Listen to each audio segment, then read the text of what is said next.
जतच्या पूर्व भागात पशुधनाची संख्या मोठी असल्याने वर्षभर हिरव्या चाऱ्याची उपलब्धता राहावी, शेतकऱ्यांना मुरघास निर्मितीस प्रोत्साहन मिळावे, तसेच जनावरांचे पोषण सुधारून दूध उत्पादनात वाढ व्हावी या उद्देशाने हा उपक्रम राबविण्यात आला। या योजनेतून संख, खंडनाळ, पांढोजरी, अंकलगी आणि गोंधळेवाडी या 5 गावातील शेतकरी व पशुपालकांना मोफत बियाणांचे वाटप करण्यात आले। यावेळी जिल्हा परिषद सदस्य सौ कविता किरण पाटील, पंचायत समिती सदस्य सदाशिव दर्गाकर, मालिक साहेब मुल्ला, प्रमोद वाघमोडे, सहाय्यक पशुवैद्यकीय अधिकारी डॉक्टर RS गुरव, पशुधन पर्यवेक्षक डॉक्टर बंडू निळे तसेच सहाय्यक पशुवैद्यकीय अधिकारी डॉक्टर सुहास गोसावी, शेतकरी पुंडलिक खोत, मल्लिकार्जुन खोत यांच्यासह परिसरातील मोठ्या संख्येने शेतकरी व पशुपालक उपस्थित होते।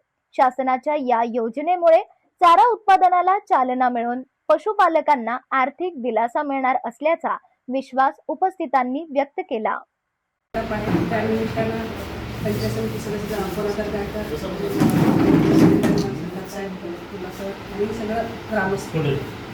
सर्व ग्रामस्थांना एक विनंती आहे, आम्ही आता शेतकरी आमच्या गावात आणि देशातच आहे, 75% शेतकरी आहेत, तरी पण शेतीला आणि मी आता जिल्हा परिषदला गेल्यानंतर तिथं माहीत झालं की निधी तिथं कमी ठेवलेला आहे, तिथं शेतीला कमीच आहे।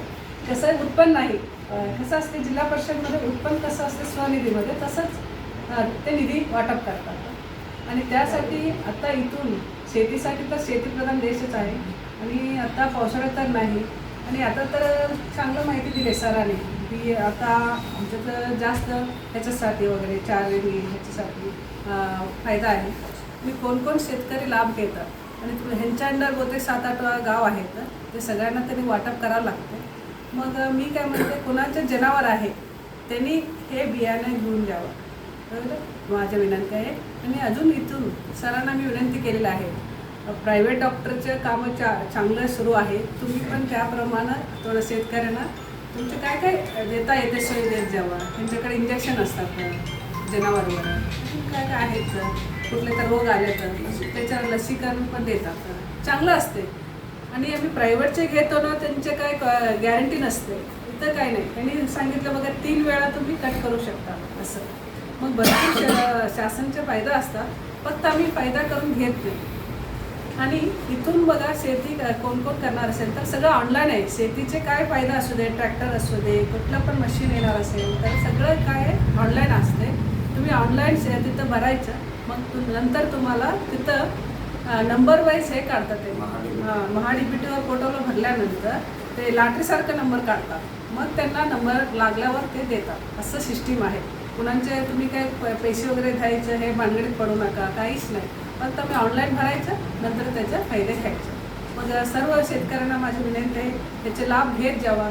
अजून तुमचे काही अडचणी असेल तर सांगत जावा, एवढं बोलून मी थांबते। झाला त्याबद्दल तुमचं सर्वांचं हार्दिक स्वागत। आज आपण या ठिकाणी उपस्थित झालोय, तुम्हाला जे औषध लागणार असतील ते अवेलेबल असतील ते तुम्हाला भेटणारच आहे। आणि आपल्याला कार्यक्रमाचे म्हणजे हा जरी कार्यक्रम छोटा जरी वाटत असला तरी बियाणं एकच असतो, त्यापासून एका बियाणापासून जे 100 बियाणं आपण बनवतो, तशा प्रकारे आज जरी छोटा असेल तर भविष्यामध्ये मॅडम आलेल्या म्हणले की दवाखान्यासारखं काय मला वाटत नाही, त्यांनी सुधारणा करतील आणि दवाखाना आपला मोठा होत जाणार आहे। आज दुधाचा रेट बघितला, शेतकऱ्यांना बघितलं तर बऱ्याच गोष्टी आपल्याला परवडत नाही, तरी पण आपण त्याच्यामध्ये तग धरून ठेवलंय। आता पावसाचा जर आपण विचार केला तर त्यावेळेस पर्जन्य छायेचा म्हणजे कमी पाऊस आहे, त्यातून सुद्धा आपण जेवढे असेल चारासाठी आता ह्याच्यामध्ये आज जो आपल्याला अवेलेबल झाला तो एक मेगा सीट म्हणून आहे आणि 4 किलोचं मका म्हणून आहे।